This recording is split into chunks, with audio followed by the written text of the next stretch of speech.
Hello friends, welcome to your own channel how to. तो आज हम आपको बताने वाले हैं कि कैसे आप अपना खुद का गिफ्ट शॉप स्टार्ट कर सकते हो जिसमें बेसिकली कस्टमाइज चीज़ें ही रहेगी। तो इसके अंदर कैसे आपको रिसर्च करना है, कौन सा मटेरियल आपको चाहिए रहेगा, कितना एरिया और कितने लोग आपको चाहिए रहेंगे, एंड आफ्टर दैट कितना प्रॉफिट, सबसे इम्पॉर्टेंट चीज़ इस बिज़नेस के अंदर प्रॉफिट आपको कितना होगा और क्या मार्केटिंग स्ट्रेटजी आपको यूज़ करनी पड़ेगी जिसके थ्रू आपका बिजनेस यहाँ पर जल्दी बढ़ सकता है। ठीक है, तो ये सारी चीज़ें हम आपको इस वीडियो में कवर कर रहे हैं। आगे बढ़ने से पहले अगर आपने हमारे चैनल को सब्सक्राइब नहीं किया हो तो please subscribe our channel and साथ ही में hit the bell icon.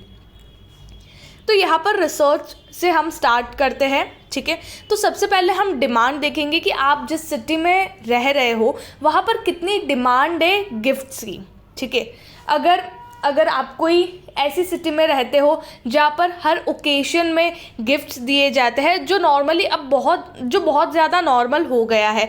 Her festival में राखी हो गया या दिवाली हो गया, उसके बाद बर्थडेज हो गया, या फिर जैसे कोई भी, जैसे अभी दिवाली पे और क्रिसमस पे जो कॉर्पोरेट्स भी है तो वो भी अभी कस्टमाइज गिफ्ट्स देते हैं। ठीक है, तो बहुत ज़्यादा डिमांड इसकी आ गई है।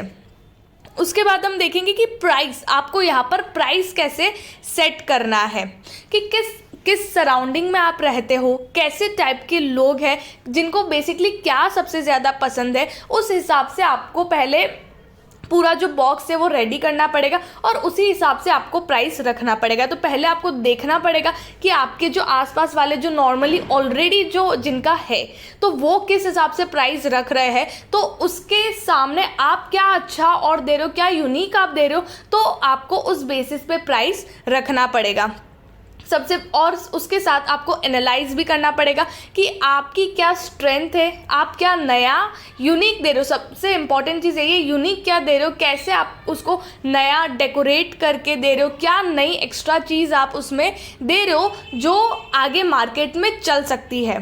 ठीक है, तो ऐसे करके आपको पूरा रिसर्च करना रहेगा। अब यहाँ पर हम टाइप्स की बात करेंगे। ठीक है, तो यहाँ पर कितने टाइप्स होते हैं जो कस्टमाइज गिफ्ट स्टोर्स की तरह आप उनको रिलेट कर सकते हो, या वो सारी चीज़ें भी आप अपने यहाँ पे रख सकते हो। Cards and gift stores, then ethnic gift stores, then artisan gift stores, souvenir gift stores, art and craft या शोपीस। ठीक है, अब यहाँ पर कुछ लोग हैं जो सिर्फ है ना कस्टमाइज में ही जाएंगे, जहाँ पर चॉकलेट्स हो गई और परफ्यूम्स हो गई या बेसिक चीज़ें वो रखेंगे जो नॉर्मली कोई गिफ्ट करता है। उसके बाद धीरे धीरे कोई आर्ट एंड क्राफ्ट में जाएगा, कुछ यूनिक चीज़ बना के देगा, एथनिक में हो गया या कोई आर्टिसन हो गया या फिर कार्ड्स वगैरह हो गए। तो लोग उसमें भी अगर आपको डाइवर्सिफाई करना है तो आप ये सारी चीज़ें भी थोड़ा थोड़ा रख सकते हैं। अगर किसी को कार्ड नहीं देना है, किसी को कस्टमाइज गिफ्ट देना है तो आप वो भी आपके यहाँ से ले सकता है। किसी को वो नहीं, सिंपल कार्ड देना है तो कार्ड भी वो आपके यहाँ से ले सकता है। तो ये सारे टाइप्स है। अब उसमें आपके ऊपर डिपेंड करता है कि आपको कैसे और कौन सी चीज़ आपको वहाँ पर रखनी है। रॉ मटेरियल में क्या होगा, कॉस्मेटिक हो गया, चॉकलेट्स हो गई, स्वीट्स या toys, video games, perfume, cards या और पैकेजिंग मटेरियल और उसके रिलेटेड अदर चीज़ें जो लगती है आपको रॉ मटेरियल में। तो ये सारी चीज़ों के जो बेसिक रॉ मटेरियल्स है। उसके बाद वुडन ट्रे हो गई, तो ये सारी चीज़ें भी, और डेकोरेशन का सामान हो गया, तो ये सारी चीज़ें भी आपके रॉ मटेरियल में ही आती है। इन्वेस्टमेंट यहाँ पर 5 लाख to 9 लाख इतना आपको इन्वेस्टमेंट करना पड़ेगा, जिसके अंदर आपका लाइसेंस कॉस्ट आ गया, आपका वर्किंग कैपिटल आ गया, जितने लोग आप रख रहे हो उनकी सैलरी आ गई, देन रॉ मटेरियल कॉस्ट आ गया और अदर मिसलेनियस एक्सपेंस। ये सारी चीज़ें आपके इस इन्वेस्टमेंट में आता है। तो इतना इन्वेस्टमेंट आपको इस बिज़नेस को स्टार्ट करने के लिए करना पड़ेगा। आपके टारगेटेड कस्टमर्स कौन होंगे, वेडिंग ऑर्गेनाइजर्स, इवेंट ऑर्गेनाइज़र, फिर स्पेशल सेल ऑर्गेनाइजेशंस हो गई, देन ऑनलाइन मॉल्स या एग्जीबिशन। ये सारे आपके बड़े बड़े टारगेटेड कस्टमर्स है, जिसमें बहुत सारे रिटेलर हो गए, होलसेलर हो गए, बहुत सारे छोटे छोटे कस्टमर्स आएंगे जो आपकी चीज़ों को लेगा।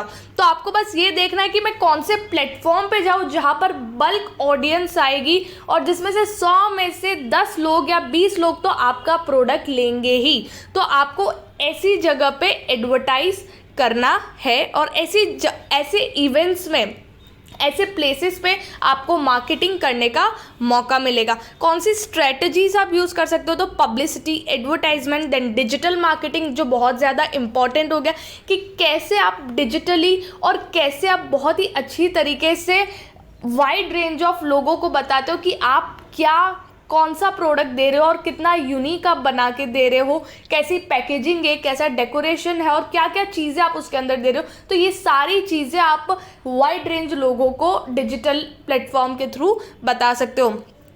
Television marketing, in person marketing, direct marketing और ईमेल मार्केटिंग, ये डिफरेंट टाइप्स है मार्केटिंग के।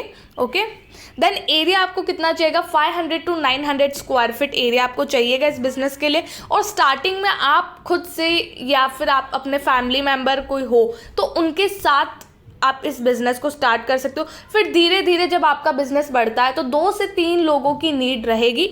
तो अब हम यहाँ पर प्रॉफिट्स की बात करते हैं कि कितना प्रॉफिट आपको इस बिज़नेस के अंदर हो सकता है। तो स्टार्टिंग में आपका जो मार्जिन रहेगा वो 5 to 10% के लगभग ही रहेगा, क्योंकि इसमें आपका जो रॉ मटेरियल है जैसे कि चॉकलेट्स हो गई या मिठाई हो गई या फिर वुडन ट्रे हो गया या डेकोरेशन का सामान हो गया, ठीक है, तो वो भी आप ऐसा नहीं कि बल्क में खरीदोगे, वो थोड़ा थोड़ा परचेज करोगे तो वो आपको ज़्यादा सस्ता आपको वो नहीं मिलेगा, ठीक है। और यहाँ पर जो आप प्रोडक्ट्स उसके अंदर डाल रहे हो वो भी ज़्यादा सस्ता आपको नहीं मिलेगा, ठीक है। तो स्टार्टिंग में जो आपके रिटर्न्स रहेंगे और आपका जो सेल प्राइस होगा वो भी आप ज़्यादा महंगा नहीं रख सकते हो। तो स्टार्टिंग में आपका जो प्रॉफिट मार्जिन रहेगा वो 5 to